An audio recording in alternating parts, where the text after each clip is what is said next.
Kwa zile maswali nimepata maswali mingi sana kuhusu Dandora dump site. Kuna wale wananiambia watu wangependa kutua huko na kutembea huko. Nitarudia tu, security ni kitu key sana ukienda huko. Na recommend uende hapo kwa gate, hapo kwa entrance utapata vijana ili ubonge nao, because hao ni better than wewe kuja na watu wako kutoka nje na utahandwa. Ili uchukue vijana wako hapo uonge nao vizuri wakupeleke. Na hii ni kazi ya watu, so ukienda huko usidharau watu, si nini, cause watu nafanya kazi, unaweza shtuka aje ama kuna pesa hata kukushinda. Cause hii kitu imelea watu wengi sana, so jikota kwa shughuli hii ndio kazi unafanya daily, so ina respect hustle ya sio ukienda huko. Hiyo ni kitu kingine pia. Naweza kuambia uende mapema, utoke mapema by around 4 hapo kuna wind up, because hiyo place ni kubwa sana. Unaelewa?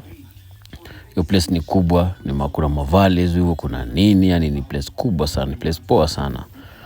So uende mapema, utoke mapema. Respect, of course, respect ni paramount. Heshimu tu watu. Hilo kinaweza sema mimi.